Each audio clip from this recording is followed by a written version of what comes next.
It's that time of year again. Many companies are holding end-of-year performance reviews. If you're in line for one, then listen up. An attitude of gratitude is the right way to go.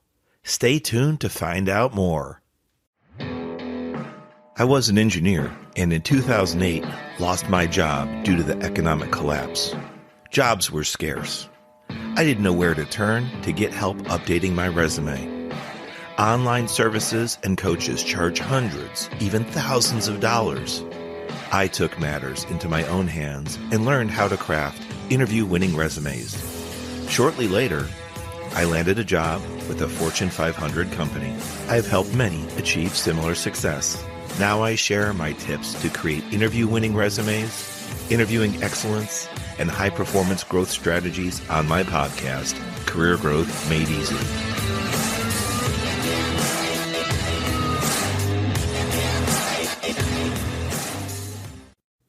Thanks for joining episode 180 of the Career Growth Made Easy podcast. I'm your host, Craig Ansell.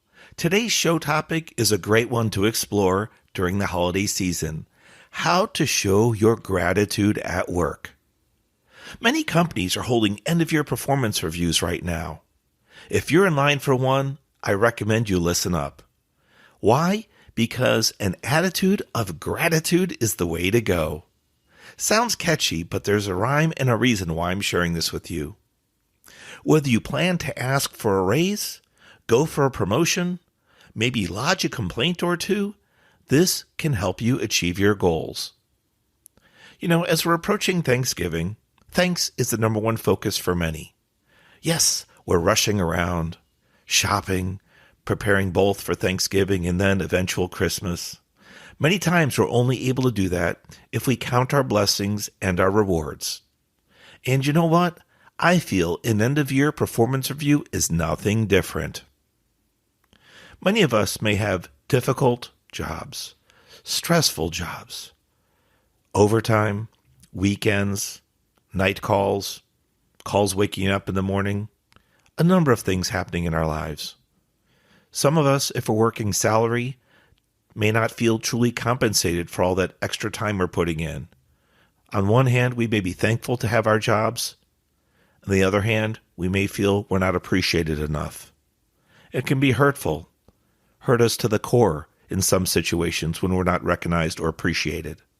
But that's not what today's show is about. Today's show is about having an attitude of gratitude and how to show your gratitude at work. I'm not suggesting you or I fake it when it comes to talking to our peers, to our supervisors or managers, especially during performance reviews. But I do think it's important to, number one, step back, assess, evaluate where we are, where we were, and where we've come to in our lives. And that's part of the gratitude portion, realizing we've all likely had some form of growth, some form of development in our lives. Hopefully, there was some financial benefit, some financial reward, or maybe some beneficial award in the sense of, company benefits, stock options, potentially, 401k or other financial contributions. That's not the case for everyone, though. So when we talk about gratitude and showing it at work, I think we should be appreciative of the jobs that we have, even if they're a difficult job, even if they push us to the limits at times.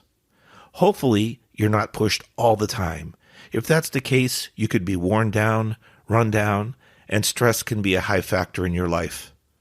In fact, continuous high levels of stress can be damaging to your health, to your body.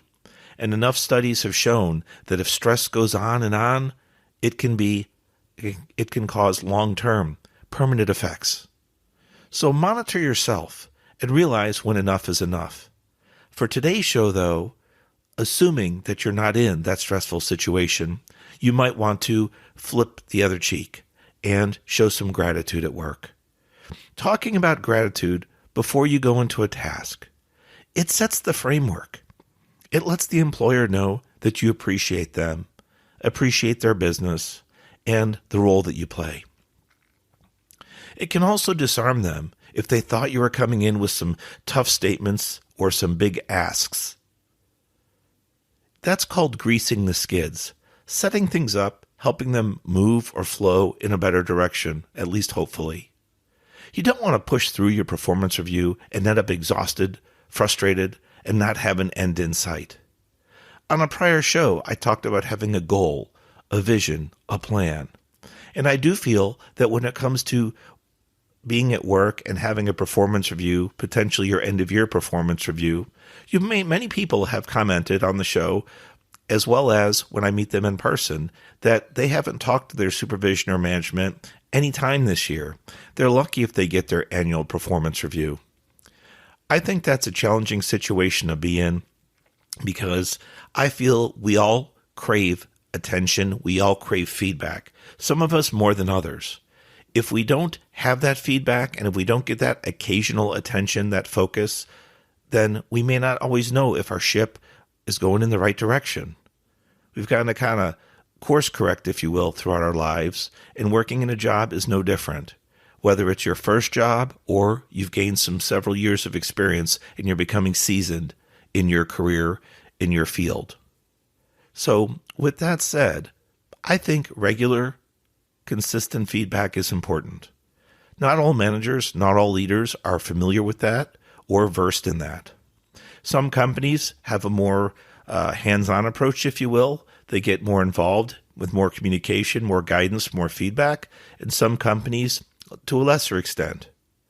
You might have some that are involved so much that the team members might use the phrase, I'm being micromanaged. There's not a thing I can do, and then I'm getting corrected, I'm getting told how to do it and told what to do. In those cases, it's difficult because you are hired hopefully for a reason to perform a task, to achieve some set of objectives, and now you've got somebody almost taking the controls. If it's an office environment, it's almost like taking over your computer and keyboard and doing the work for you.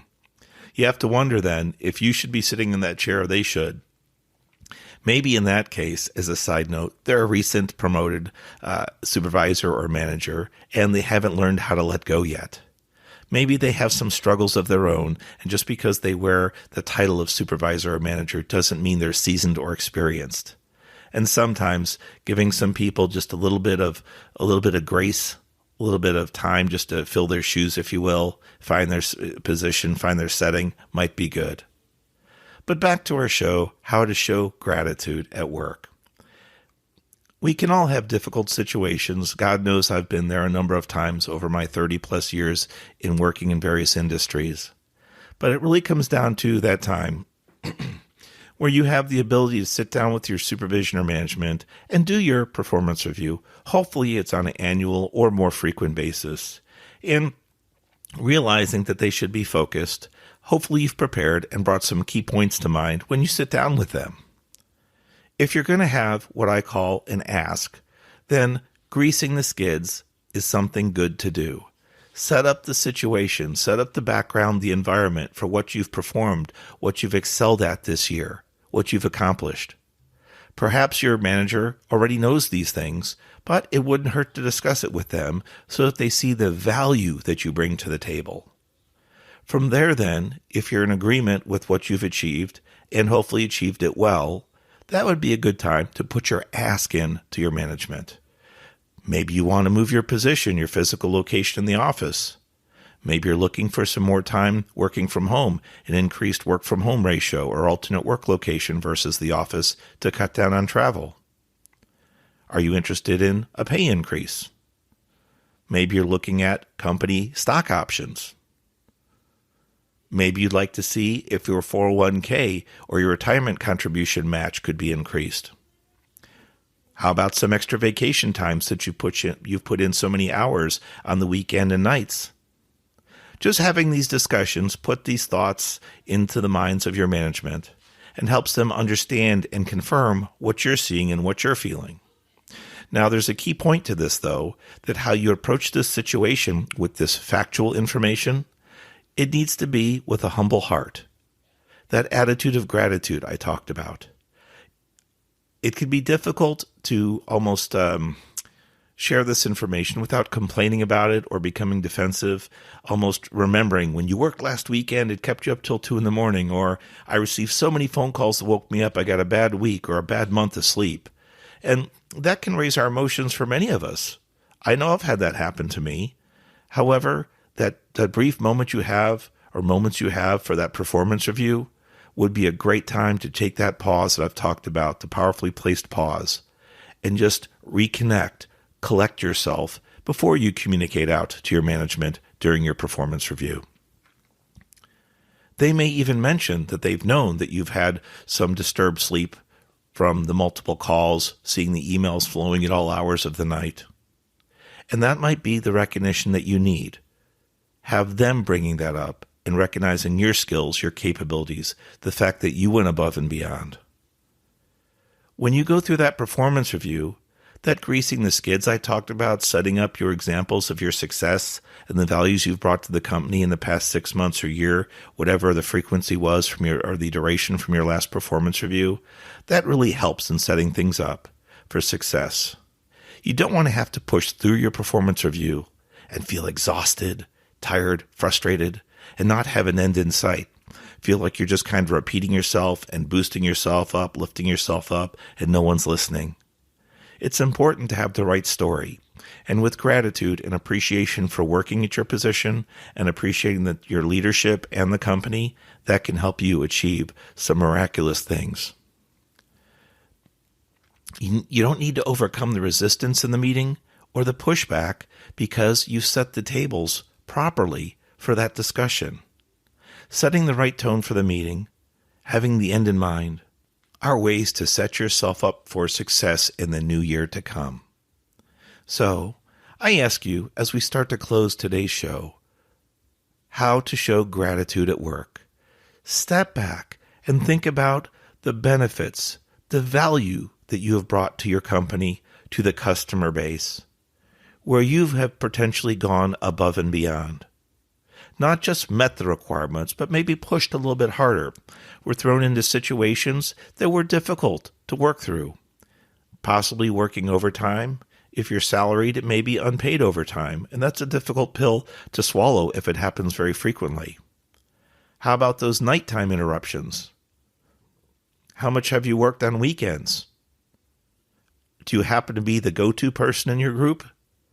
While these things can be really valuable things to lift you up and make you feel that you're useful and that you're a key contributor to your company, approaching it with the right mental state, that humble state, is really what's important. That gratitude state is what's important when it comes to your performance review. I cannot emphasize that enough. And also with regards to gratitude, it's possible that when you're having those end-of-year performance reviews, and you don't hear the right words that you want, it could be the right dollar amounts, the right metrics, the right numbers, you'll have to take a pause and kind of reset before responding emotionally. And one of the interviewing techniques that I share when it comes to negotiating is simply pausing, digesting what you've heard, and then responding back with, I understand your viewpoint. Would you consider? And then lay out an alternate option on the table for your management or leadership. You can't always get what you ask for, but there's one thing for certain.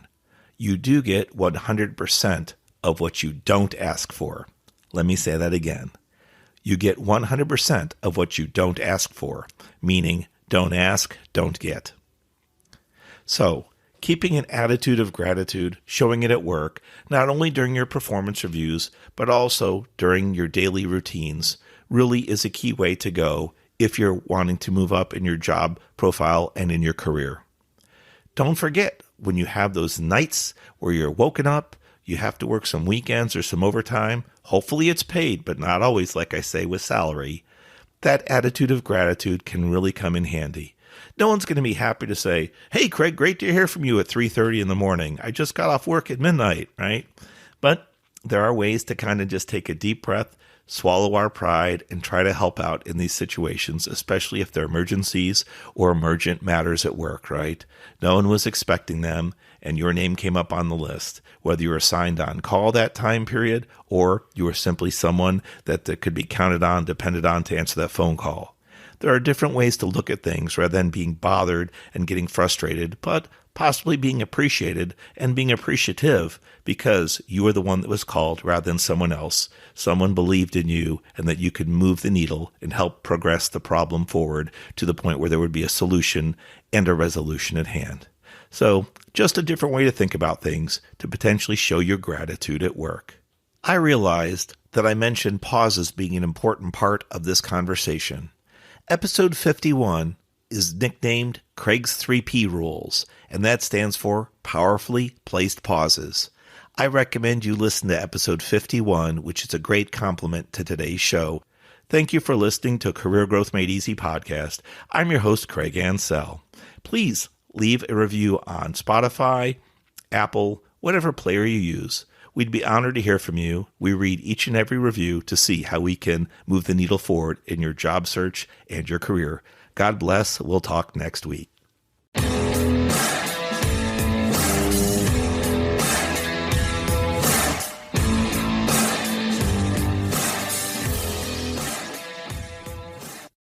Thanks for watching. If you've enjoyed this episode, be sure to subscribe to our channel. New episodes every Monday.